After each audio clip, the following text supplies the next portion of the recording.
Our case today is a telephone consultation. Mrs. Smith is a 32-year-old woman. She has requested a telephone appointment. On the appointment slot, you can see TATT. This is an abbreviation for tiredness all the time. Feeling tired all the time is a common presentation that requires a careful history to exclude various medical conditions, including mental health problems, endocrine problems, and sleep disorder, to mention a few. You need to prepare for this consultation and make sure you have a game plan how you approach this patient. We're going to discuss for this scenario to help you assess a patient with this presenting complaint. Make sure you spend some time to review the patient's record. Check if the patient has any relevant medical conditions, what medications are they on, whether they have any past medical history that might be relevant to this presentation. As always with telephone consultation, make sure that you confirm whether it's a good time to speak the patient first and confirm the patient's identifiable, usually with name and date of birth.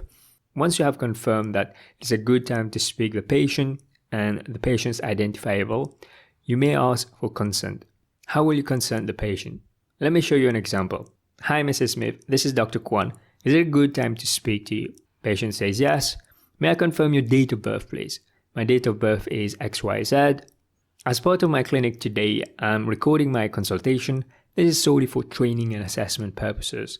Is that okay with you? Patient says yes. Thank you very much. If at any time or at the end you're not happy with the recording, please let me know. You can withdraw your consent. Patient says, okay, that's fine. So that's your consent done. After consenting the patient, you may start the consultation with data gathering. How will you start this consultation? Start with an open question so you can understand the story from the beginning. How did your symptoms start? The patient tells you that she has been feeling weak and have no energy for the last 4 months. What else do you want to know? It's important to understand what the patient means by feeling weak, no energy. Is this tiredness happening every day? Is it constant? Or is it happening after doing some exercise or after having exerted herself?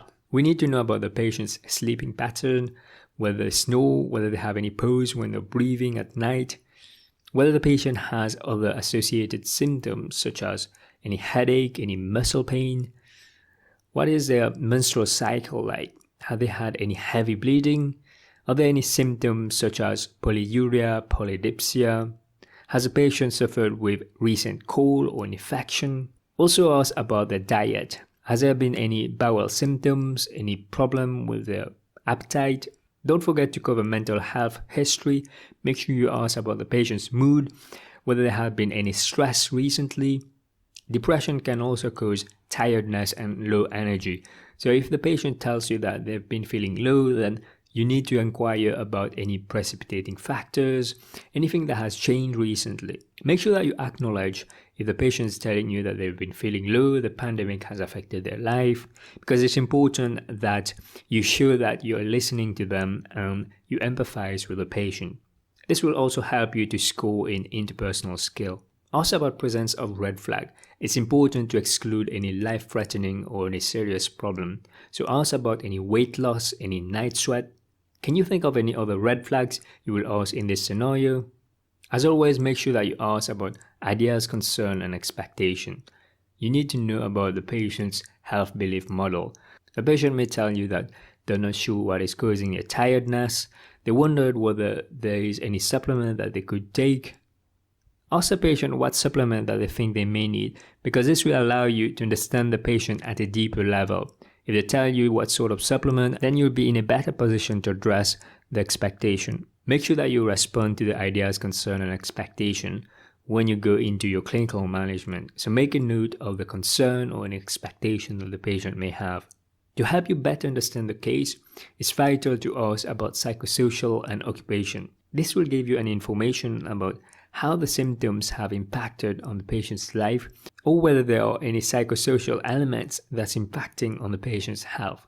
If the patient tells you that she has been caring for her mom who's elderly and sick, then this could also contribute to her tiredness. When you ask questions about psychosocial, make sure that you ask a question in a way that does not sound formulaic. For example, if you want to know how the symptom has impacted on the patient's home life, you may ask the patient how this tiredness has affected things at home.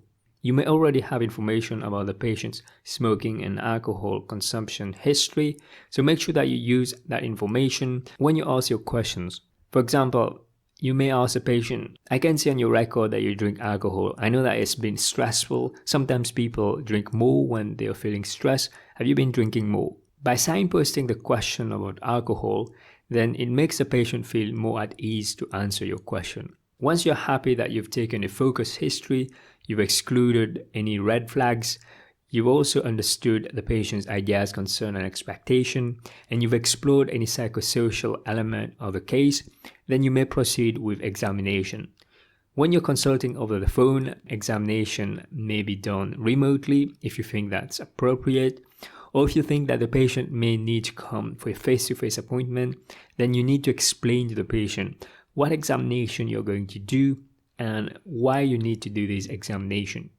I'm interested what examination will you perform or explain in this scenario. Please share your thoughts what examination you think this patient warrants. Depending on the patient's history, you may want to do a mental state examination. You may want to examine the patient's abdomen for any signs of organomegaly. You may also want to examine the thyroid system. You may want to examine any swelling of the lymph nodes. You may also want to check the patient's weight and height for the BMI. The different examination that you can do in this case. The key here is to be focused in your examination. You need to have a justification for the examination that you're going to explain or perform. Once you have explained about examination, it's time for you to move to clinical management. You need to give yourself enough time for clinical management, ideally 4 minutes.